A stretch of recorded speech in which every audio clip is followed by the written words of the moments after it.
lunch. And we're going to pick up, since we're talking about emotion regulation, we need to start in the beginning of how can we help soothe an infant, right? And this is a big issue, obviously, just for dealing with our own affect around our child screaming, and also finding ways that we can soothe the baby before our emotions and the baby's emotions get out of control, right? Because that is when a child is in most critical danger, and we'll talk more about like infant shaking and that sort of thing, right? So Harvey Karp, hi, we just got started. Harvey Karp is a pediatrician who talks about these 5 S's, right? And he's been putting that out there. He wrote a book called The Happiest Baby on the Block, if you've ever seen that, and it's all about employing these basic techniques for getting an infant to calm down when they're highly dysregulated.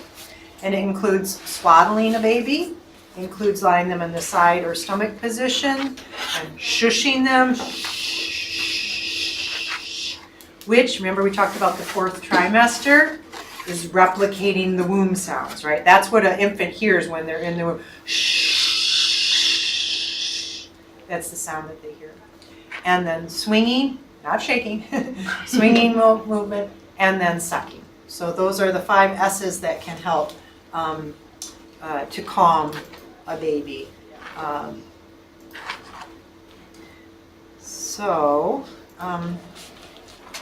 I don't want you to just take my word for it. I want you to see this in action a little bit. Okay, so this is, he's on a talk show and talking about how to stop a crying baby. Okay?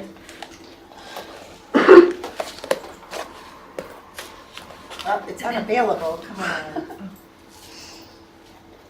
All right, this is why we copied the URL.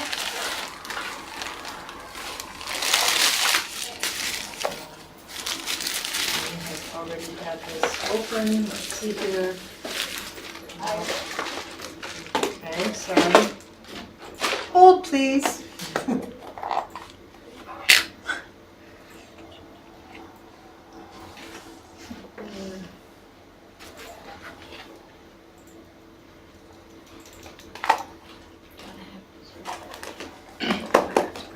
Okay. This baby.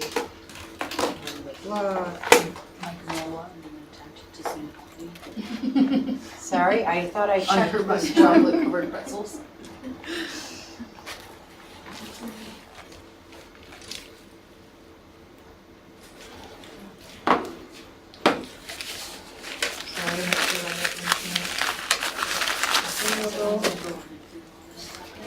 Try it one more time. Oh, now it says it's going to work? Nope, I'll just stop a cry baby. Okay, sorry, I just wanted to get the exact.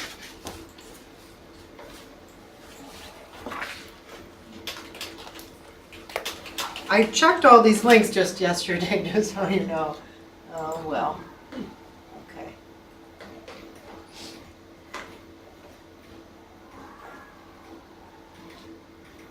I wanted to get it with actually him. A lot of people have been doing this now, but I wanted to get it with him.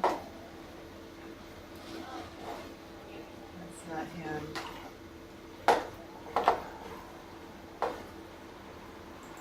Let's see.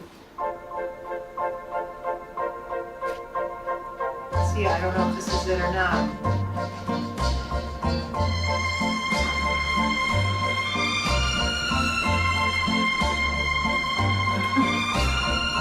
What the heck? It's 10 minutes ago. Oh, this is it? You're gonna just play this to your baby first? Oh, that's crazy. Okay, sorry. Might put us to sleep. All right. Right. All right, well, this is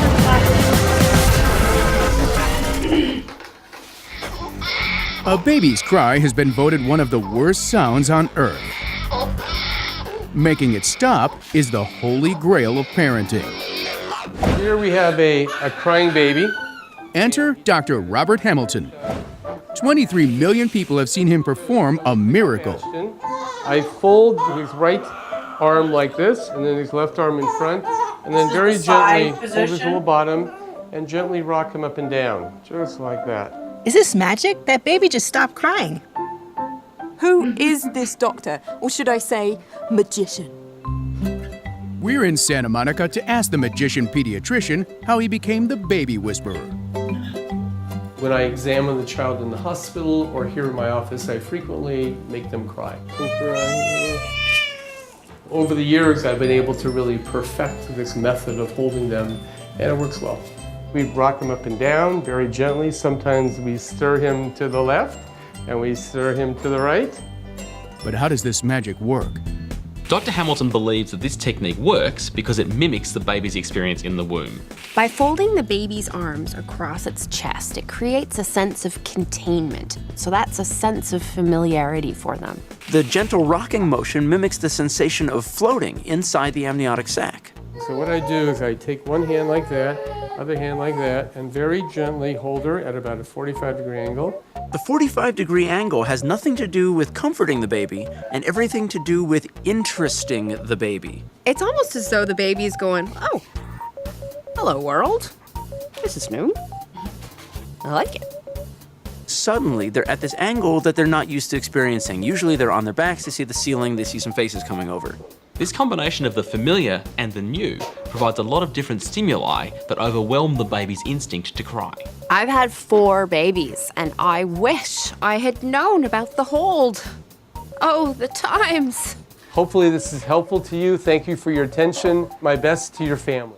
Okay, well, that's not the one. I don't know why the other one didn't pop up, but it's very similar. And it was Harvey Karp on a talk show, and with babies who would start crying. It was like, As a parent, sorry. you know when your baby's 3 of them.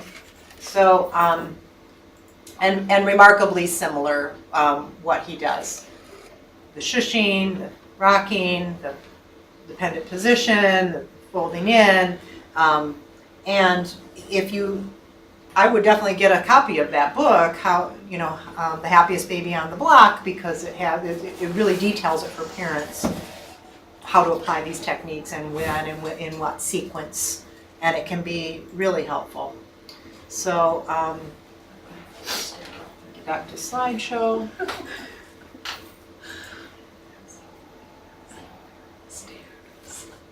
Hello. Okay, so here's another way of looking at the circle of security from this cartoon. Oh, deleted power cells. Have you ever seen Rose's Rose, this cartoon? Deleted power cells. Recharger. Recharging. Full charge indicator wiggle. Fully charged cells capable of anything. There's another way of looking at it. That was cute. Okay, so moving right along. So another way that attachment is so incredibly important is for the expression of feelings and communication. So emotions, in a sense, are a baby's first language, right? That's how they talk, is with their emotions. And that's how they understand, is with their emotions. So again, keep coming back to this.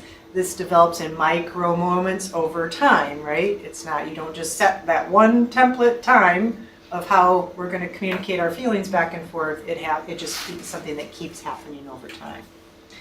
So the idea that if you don't read my emotion cues accurately, we're both going to be frustrated, right?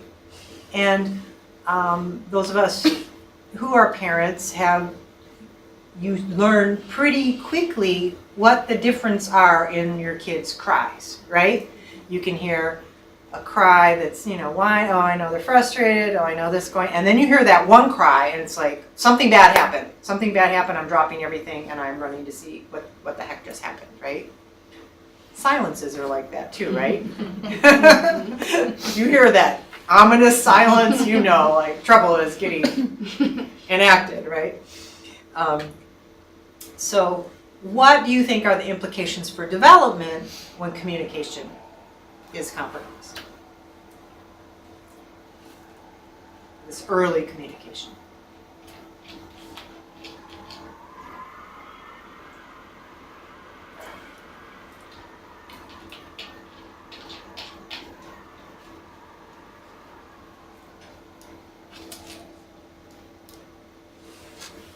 Again, no right or wrong. You can't express your needs in a clear way. You can't clearly express your needs. What do you think happens on the parent side? Frustration. Lots of frustration. Okay. Another way of putting that is that your parenting is going to become less sensitive, right? And the child's emotional needs aren't being met, and probably the parent's emotional needs are not going to be met, right? And you learn as an infant that you can't trust your own feelings because you don't have a mirror to them, right? And the feelings that you're expressing aren't being attended to in the way that you need. So you learn that. So another way of thinking about this is calling these earliest conversations. Okay? And fingers crossed this link is going to work for us. Here we go. Something called serve and return. The key to forming strong brain architecture is what's known as serve and return interaction with adults. In this developmental game, new neural connections form in the brain as young children instinctively serve through babbling, facial expressions, and gestures. And adults return the serve, responding in a very directed, meaningful way. It starts very early in life, when a baby coos and the adult interacts and directs the baby's attention to a face or hand. This interaction forms the foundation of brain architecture upon which all future development will be built. It helps create neural connections between all the different areas of the brain, building the emotional and cognitive skills children need in life. For example, here's how it works for literacy and language skills. When the baby sees an object, the adult says its name. This makes connections in the baby's brain between particular sounds and their corresponding objects. Later, adults show young children that those objects and sounds can also be represented by marks on a page. With continued support from adults, children then learn how to decipher writing and eventually to write themselves. Each stage builds on what came before. Ensuring that children have adult caregivers who consistently engage in serve and return interaction, beginning in infancy, builds a foundation in the brain for all the learning, behavior, and health that follow.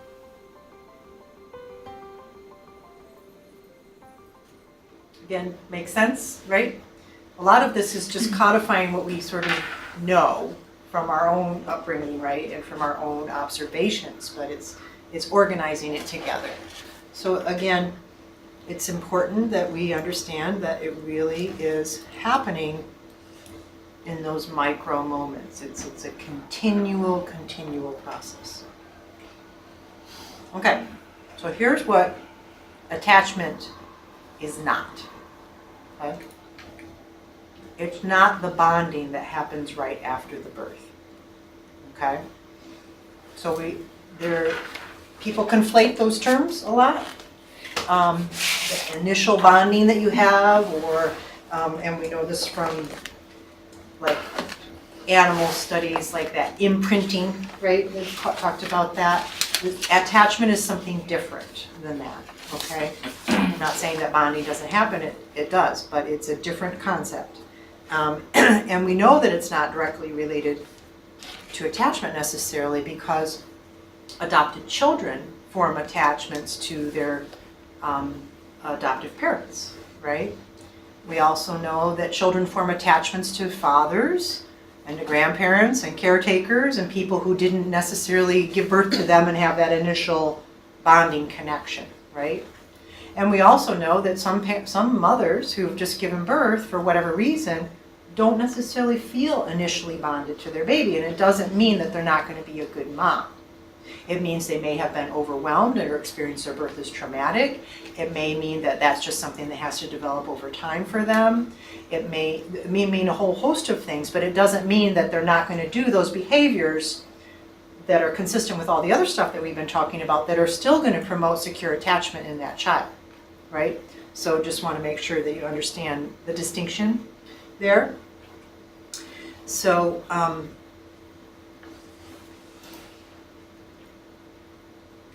another thing that attachment is not is optional. It's not optional. Attachment is going to happen. It's just what is the quality of that attachment, right? So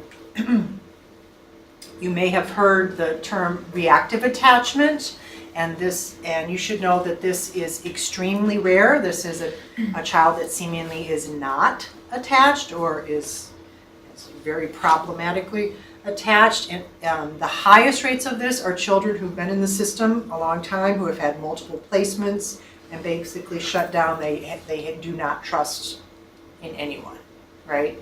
They are a unit in and of themselves. So that is a form of attachment. So it's not optional, right? It is not a more or less construct, right? Everyone is attached in some manner, and it doesn't mean that you're more or less. So to illustrate that, I can say you can be attached to someone who you have a very problematic relationship with and who is not necessarily good for you, right? And that amount of attachment is going to be just as similar to another person who is attached to somebody who is sensitive and positive and promoting of your healthy development, right? So there are qualities or types of attachment, but not degrees of attachment, except in the case of like reactive attachment, which again is very rare. Parents are not attached. Infants are attached. So, in other words, like what I was saying earlier, you can not necessarily feel bonded or whatever to your baby and still be doing all the behaviors that you need to do to promote your child's secure development. And that is a promising thing for someone who has a lot of complex trauma, because the parents that I've worked with, that is a big fear they have. I was abused as a kid. I lived through all this stuff. I have a lot of baggage from it. And they really are concerned about abusing their kid and about about their kid's development and all of that. And they may not feel the warm fuzzies that you would expect a parent to feel in relation to their child, but yet they know enough to be enacting the behaviors that that child needs, and the child is attached to them because the child is dependent on them. Okay. Now, yes, everyone has an attachment style that can be enacted in that, but we're focusing on that. So parents have a caregiving system just as infants have an attachment system. Okay? So the parents' attachment style that they learned, those templates that were laid down from their own upbringing, are informing their caregiving system, if that makes sense. There's that subtle distinction there. Okay?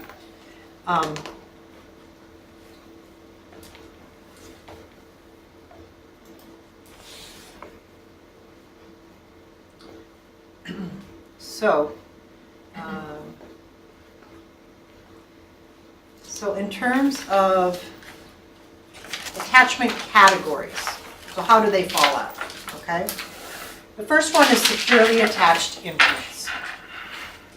These are for infants and children who greet their parent directly and happily. They're easily soothed by their parent. They experience a reduction in play when their parent leaves, and we know this from attachment paradigms in the laboratory, like strange situation, which we'll talk about a little bit more. And then they return to play and exploration once their parent returns. Okay? What it looks like for parenting is the parent is sensitive to their child's needs, they're attuned to the child's needs, they're contingent, meaning they can adapt, and they're responsive, okay? The infant response, if they're securely attached, is basically they learn that it's okay to express their full range of emotions, and they understand that these are going to be accepted, and they understand that those are going to be attended to. And resultingly, they learn self-regulation through this experience of being comforted by a parent, returning to that safe haven and that secure base. Okay. Then you have the insecure avoidant category. So these are children who play independently, and there's fluidity between these, so I'm not suggesting that a child that plays independently is necessarily insecurely attached, but I'm just giving you the sort of hallmarks, right? They play independently, and they do not appear distressed when their parent leaves. And they might ignore the parent when she returns. They demonstrate restricted range of affect, and they might be avoiding of contact and appear very self-reliant. For parenting, what that looks like is that the parents actually avoid contact, and they have an inability to tolerate their child's negative affect, right? So the infant response to that is that because I'm attached, and remember, it's not a less or more, it's quality of it, the child learns that in order to keep my parent close, I can't bother them. I can't bother the mother by expressing my distress and asking her to attend to it. But I still want her close because I am still attached, right? So my strategy or my response is to not express that affect, to have that restricted range. And it's because that way mother stays close, right? Bless you. Any questions about those two so far? Okay. The third is the insecure ambivalent. So these are children who do not play independently. When they're with their mothers, they're angry and they're distressed, and yet they can't be soothed by her. They cling to the mother, but they push her away at the same time. What it looks like in parenting is that there's real inconsistency in the parent's ability to be responsive to the child. What the infant learns from this, their response to that is frustration, because they never know how their mom's going to respond. And when they will respond to them and when they will not. So that's that push me, pull you, right? I don't know how you're going to react. So I'm going to keep trying a whole lot of different strategies to see what sticks, right? To see how I can get that hopefully get that secure base somehow, right?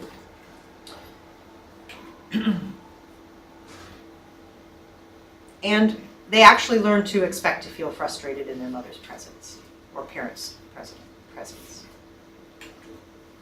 So the next category is the disorganized or disoriented. So this is taking it to the next level of contradictory behavior in terms of approach and avoid. Approach and avoid. This is a child who seems actually fearful of their parent. They don't seem to have any particular organized style like the other categories. In parenting, how it looks is that most oftenly these are parents with a high degree of unresolved trauma, and they have a lot going on. And they display frightening and bizarre behaviors. So just out of nowhere, get angry, irritable, try to scare the kid. The infant's response is very difficult because the parent is still, remember, the attachment is still there. So the parent is at once both the comfort and the source of the fear. And they expect to feel, like similarly to the other category, they expect to feel frustrated when they're in contact with their parent. So how do we know this? It goes back to what I was talking about earlier with Mary Ainsworth and doing those initial studies looking at the strange situation and identifying the attachment relationship by basically forcing these separations and reunions and seeing how children react and seeing a whole lot of dyads and then making some categorization. So this is a preponderance of research that has gone into this. It's not like one little pilot study that suggested there were these 4 categories. No, this is something that's really developed over decades, over a whole lot of research into this area. Okay. So this strange situation really is stressing the relationship and the baby's ability to cope with those separations and reunions. Okay?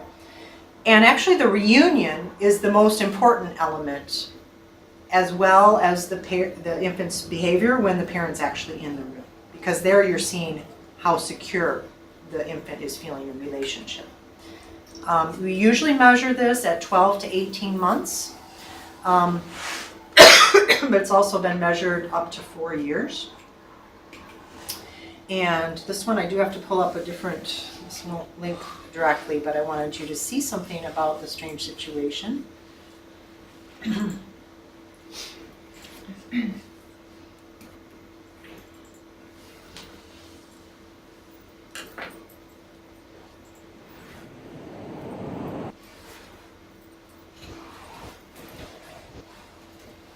That's Bowlby and Ainsworth.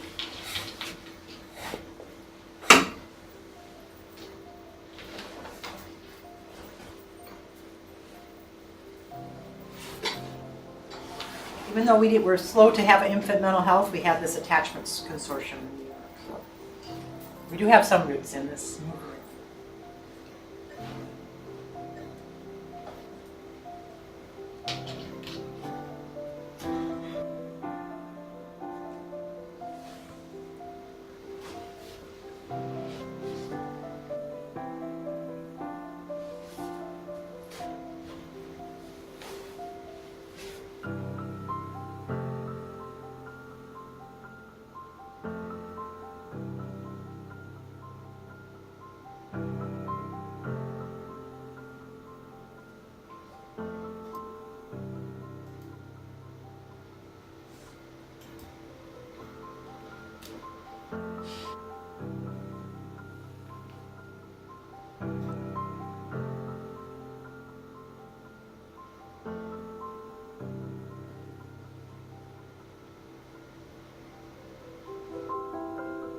We'll have you do a brief interaction with some play.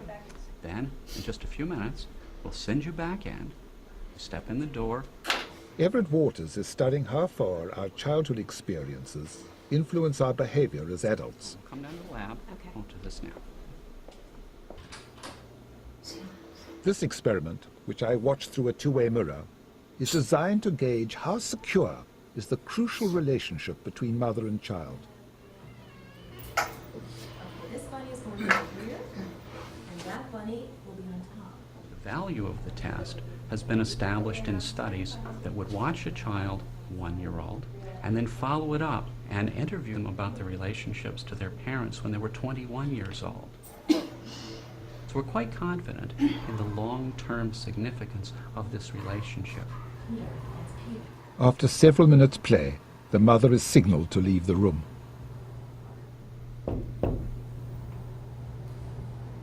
Sweetie, I'll be back in 1 minute, okay? I'll get you back in 1 minute.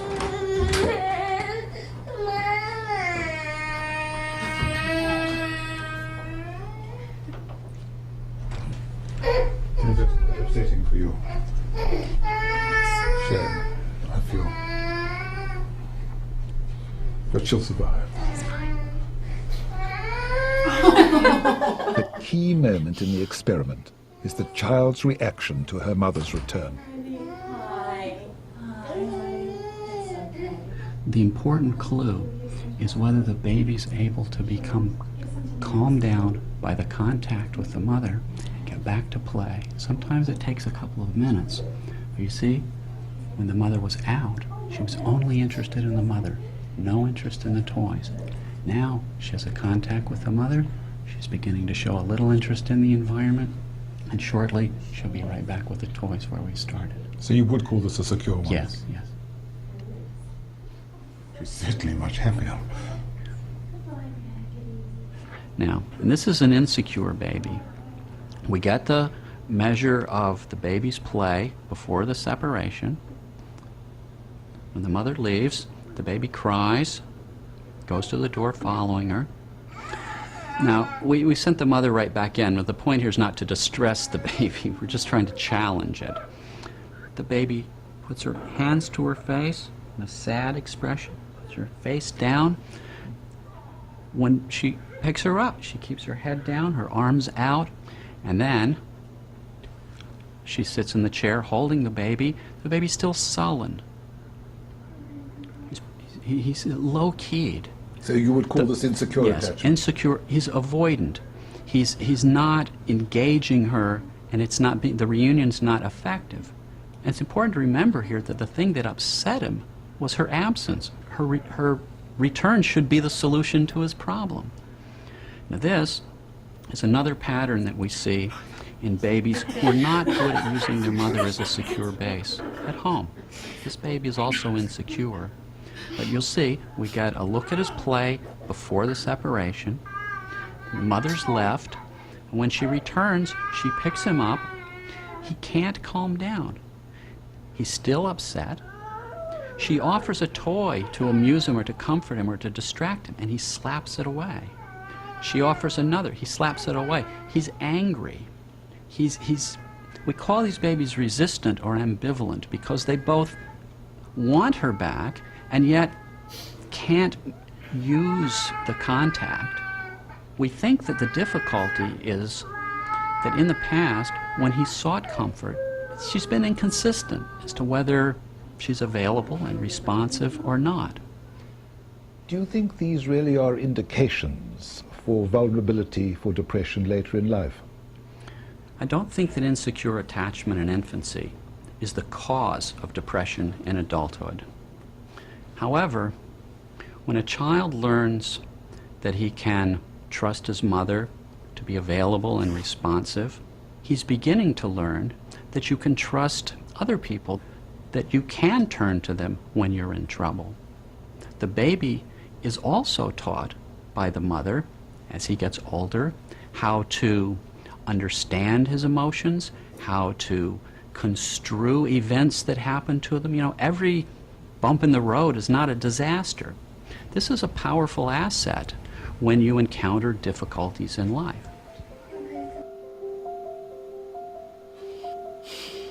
Okay, so just to give you a little flavor of what that looks like, okay? When did they do a study of all the kids who were in these studies who were traumatized from being left alone? Oh, yeah, right. It's a shock. Right. Yeah, that's the hard part with research. You know, sometimes it's a little artificial, a little bit, you know. So that's why you have to do a lot of studies and different paradigms, right? So there's another paradigm, which is called the still face paradigm. And this was originally designed by Tronick and Alves and Brazelton in the late 70s. And this one has been used in over 100 empirical studies. And again, it's looking at infant and maternal emotional regulation. There's been a meta-analysis at this point of 80 of those studies that confirms some of the main effects. So still face procedures,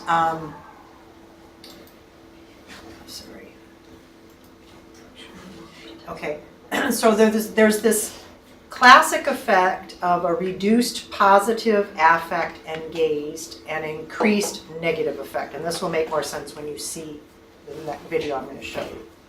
So we've done physiologic studies that confirm like heart rate and vagal tone reactions and an increase in cortisol levels with the still face.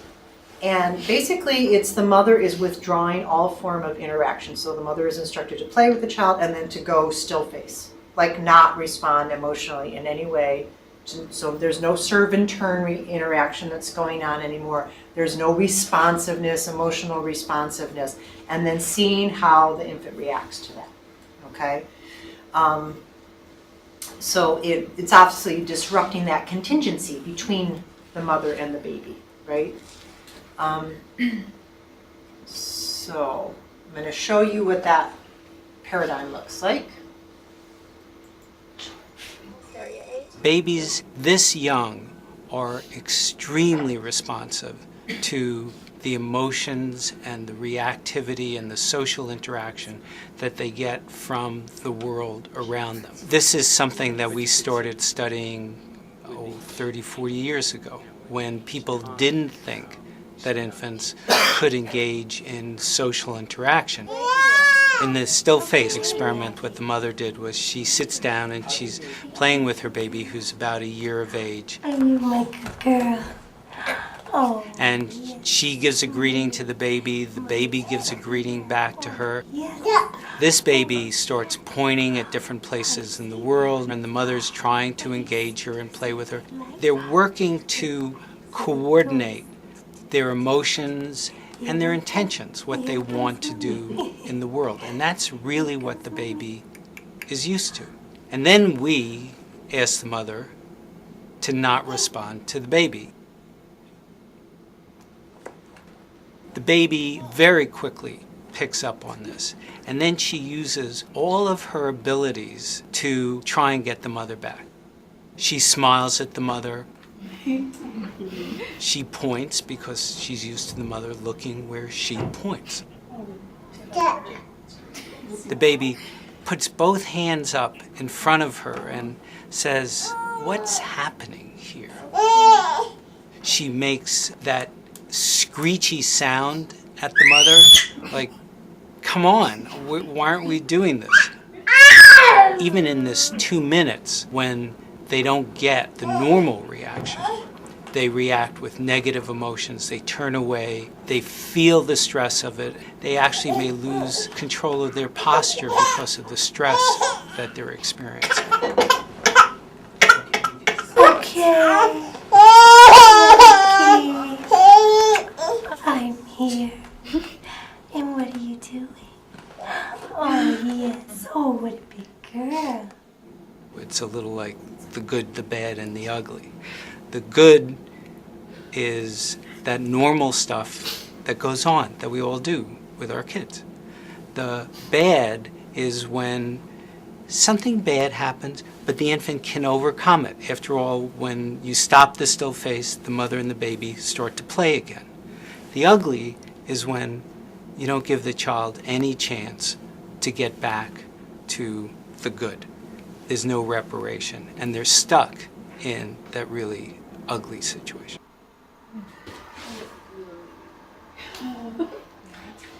It's a little hard to watch some of this, isn't it? How did she keep that still face? Well, they give her a lot of guidance beforehand about what to expect and how hard this is. Yeah. And also there's a lot of failures in the experiment. This is why you have to run a whole lot of people through this paradigm, because some moms are not able to do it. Like, they cannot tolerate any distress on the part of their baby to even enact this laboratory paradigm, right? You know, but fortunately we have people out there that are willing to do things for the sake of science. You know, it's a continuum, right? Like, any more than 2 minutes of distress in a baby, then you have to start to wonder, like, this all goes before institutional review boards, and it's all it's vetted, you know, what do we know about what kind of damage these things might cause or not, you know, because it's very tricky doing research with human subjects, right? You know, we need to understand what these interactions are and how these play out, and fortunately we have this. No one really has to do this anymore just to clarify attachment categories, right? Sometimes we do this to clarify the effects of particular other rogue elements now, like how the effects of maybe a mother who's addicted to opioids is reacting in this, or how this operates, you know. So like for special populations, this research continues, but fortunately, we've established some of that, but it's hard to watch, it's hard to see that, right? But, you see, question for you.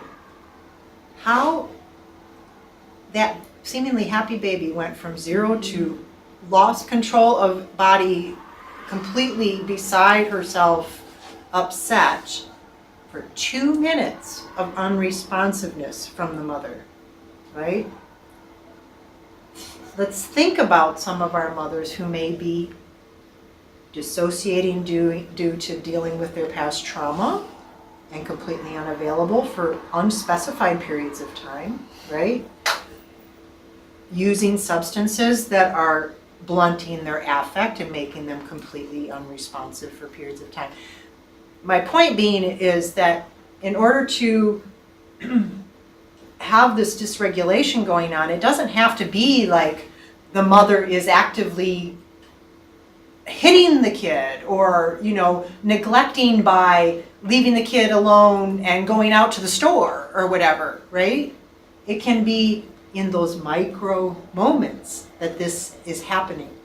These interactions are, as Tronic said, good, bad, and ugly, right? And that's a difficult thing, because think about that mother that's maybe blunting. Maybe that's what she learned from her internal working model, right? Her representations, her early representations are, I can't express my emotions because my mother or father or whoever my primary caregiver was, that was too much for them to handle. So I learned that to be in proximity, to blunt my own emotions, right? So this is how you can start to see these generational patterns, right? It doesn't have to be super dramatic in cases of really overt abuse or really overt neglect, right? It can be just a way of interacting. So, but fortunately, by bringing this to people's awareness, they can start to learn to observe themselves and to learn to change behavior. So the good news is there is reparation that can happen with all of this. So, in terms of that, what are we looking for? So as an infant mental health person, we're looking at those separations. How is the child handling the separation? Because a child who doesn't really care when their mother leaves or their primary caregiver leaves, some people might say, oh, good, she's really a good kid. He'll go with anybody, right? Now we might be able to put a little bit different lens on that, right? And about the reunion, right? As you saw from the videos, we would expect that the reunion would be the time that the child is returning to the secure base and able to feel that comforting. What happens when the child, that doesn't work that way, right? That's what we're really looking for in these paradigms. We're looking for those shared emotions, like that really, the delight is there, and then the curiosity is there, and then, the mother's doing what we call mirroring, when the baby is sad, the mother was, oh, poor baby, there's some real shared emotions going on in the interactions, right? And we're looking at social referencing, right? So the mother is helping the child to understand how we interact with those around us as well, right? And the child is definitely coming to understand what out there is to be fearful of, right?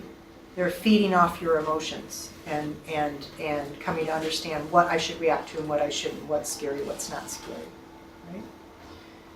right? So this leads to this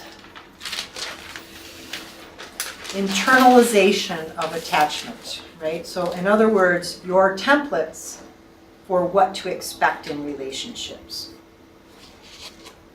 So these working models basically represent how to behave in a relationship and what to expect from others. That's what you learn. And it's important to know that infants form many attachments, and over time, these get generalized into a basic working model of attachment, right?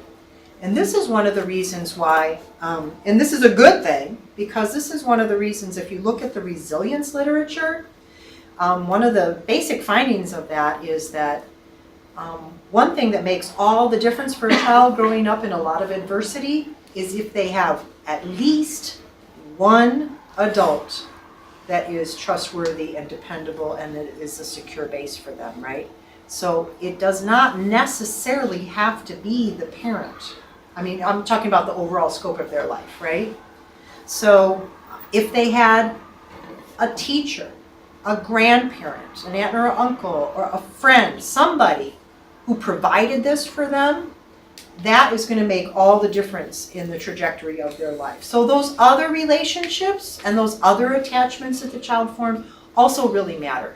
The primary one really matters, but those other attachments really matter as well, right? But on the flip side, these are often very unconscious constructs, right?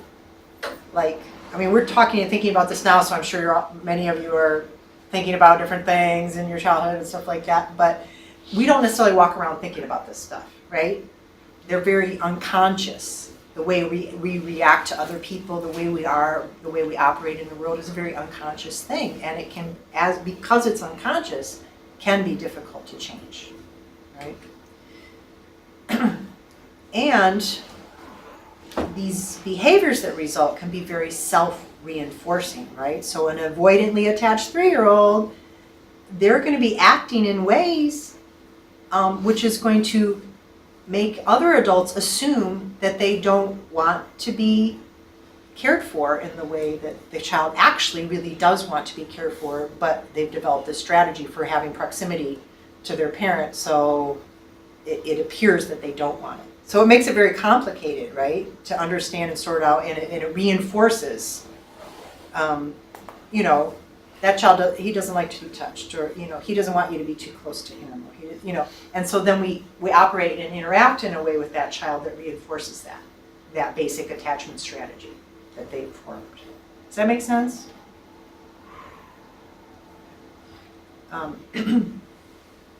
These representations, or what we call working models, are carried forward into all of our subsequent relationships throughout childhood and later into adulthood.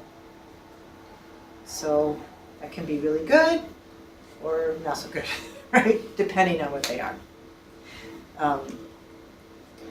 So how do we account for insecure attachment? So how does this happen? Well, certainly temperament matters, right? If you have a parent with a temperament that doesn't fit well with a child with a certain temperament, that's going to make it harder, right? There's going to be a goodness of fit issue, right? A really high needs parent and a really high needs baby, there's going to be some issues, right? The parent's own working model is going to matter. The parent's representation of that particular child. So it's interesting because there's all these multiple factors, you can have a different attachment relationship with different children, right? I don't know about you, but when I look at my own family, and I have one sister, and you would think there would be a lot more similarities in our take on our whole childhoods and how we grew up and everything, but it's as if we grew up in two completely separate families, right? Because I had a strategy for dealing what was going on with our childhood, and she had a strategy for dealing what was going on with our childhood, and I had a certain temperament, and she had a certain temperament, and our parents reacted to those temperaments in different ways, and it is quite complicated, even though there's just two of us. Right? And that's why it can be really different. And it can be really hard to make sense of that when you have someone else who seemingly should be a duplicate you, because it's your sister, and you know what I mean? But really they're not. I don't know if any of you have experienced that. I'm a triplet, and I have 2 sisters, and all 3 of us have completely different interpretations of our childhood. Interesting. Wow. Yeah, because you would think being triplets, sharing the womb, sharing that same developmental progression, that you would be just alike. Like, I'll say something and my sister will be like, that's not, like, no.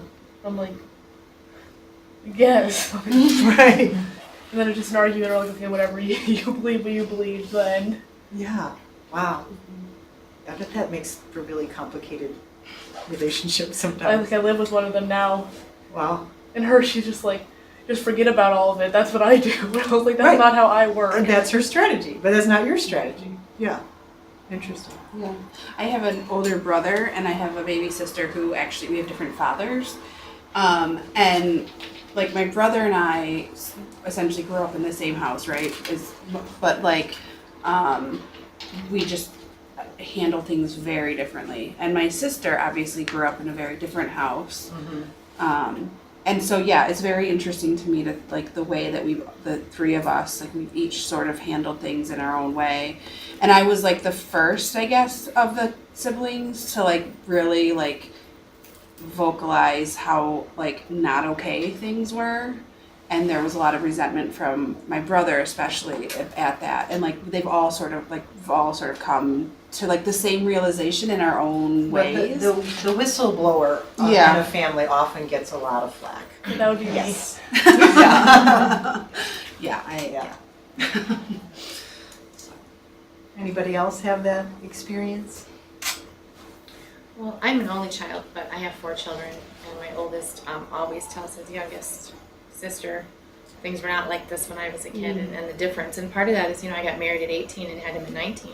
Right. My first husband was in the military, and I was a kid myself. We learn along the way. Yeah. Right. Right. And so we have one left at home who's a junior in high school, and then the other 3 have moved out. But they talk all the time, and you can see the progression of my parenting skills as well. And what I went through in life as each child I did better with as I learned more right. and came into my own, right. It definitely changes. And I think that's why, being a grandparent is so different. Right. Because we've trialed and errored on all the kids. And now it kind of, has come full circle. So. Right, right. But I don't have anyone to argue with. I do remember things and tell my mom, and she doesn't remember them that way, but nobody can right. confirm or deny because it's just me. Right. So you're the authority. Yeah. Right. So I'm right. Anybody else? Okay. Obviously, another accounting for insecure attachment is the parent's mental health, right? Because that's going to go directly to their capacity to be able to be that role model and be that secure base, right? And then also life events. Things happen, and we have to account for them, right? And of course, trauma. Past trauma or current trauma or ongoing trauma. Right? So, and then we also have to think about similarities within diverse contexts, right? So, how is it for a child growing up with multiple attachment figures, right? So who is maybe going back and forth between 2 households all the time, or having different caregivers. I know my grandchildren, so I watch them one morning a week. The other grandparents watch them a couple mornings a week. The aunt watches, it's all in the family, but they're negotiating all of these different attachment figures, right? Within gay and lesbian families, what additional stressors or stigma or impediments might be having an effect on this.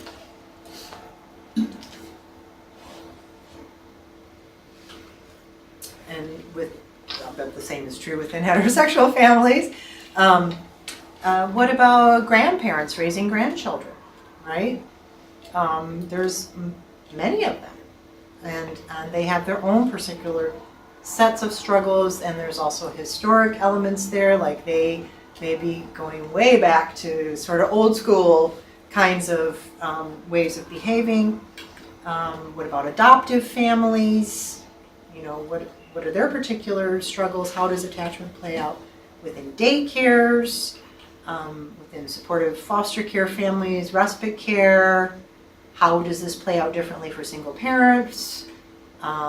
and within military families, as you were just mentioning, you know, having protracted separations that are just part and parcel of how those families operate. So all of these different scenarios and situations, right, are going to have an effect on attachment. Yeah. Do you know any like studies on the effects of losing a like primary caregiver in the first 3 years? There are a lot of people studying early bereavement, but again, it's sort of not as far along as you would think, because we still had this notion till not too long ago that if it was before they were able to verbalize it and articulate it, then it's washed away somehow, right? But we're coming to understand that's definitely not the case. You know that there's an embodiment of trauma that happens and can happen very early on, but we don't fully yet understand all the ways in which that's playing out. So, but that's a great point.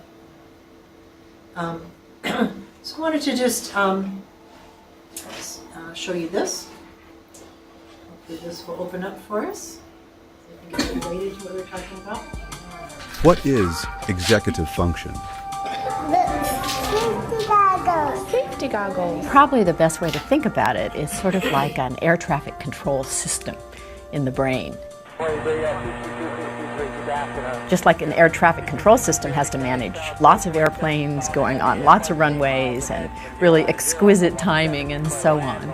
A child has to manage a lot of information and avoid distractions.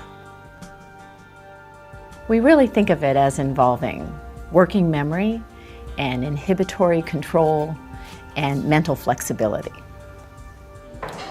Take a situation where a child is having to take turns.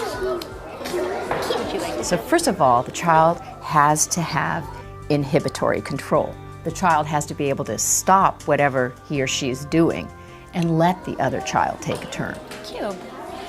But when it's your turn again, you also have to remember what it is you're supposed to be doing. So that pulls on working memory. If the children who are taking the turns after you do something unpredictable, you have to be able to adjust what you're going to do next.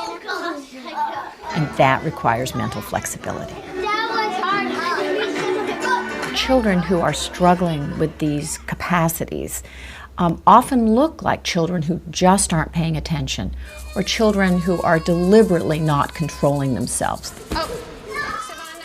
If you don't have self-regulation, you act out and the teacher puts you in timeout, and so then you miss part of the learning that's going on, and then you are more upset because you're behind, and so you act out, and so you get this downward spiral.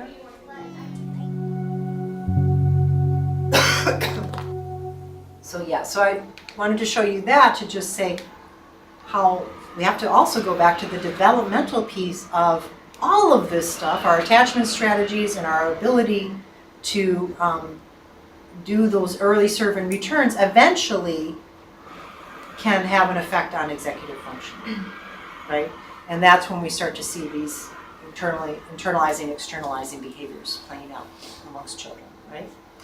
Okay, so well, let's take a little 5-minute, come back at 1:45, and I'll shift and share with you what I know about mental health and pregnancy in a flash, okay? In a hopefully fairly succinct way. Up the stairs and to the right. And yeah, don't try to use this bathroom, guys. It's blocked where up. the stairwell door is, because when I went up there, Yeah. I couldn't find how to get back down the stairs. It's got an exit sign over the top. That's how I remember. 'Cause I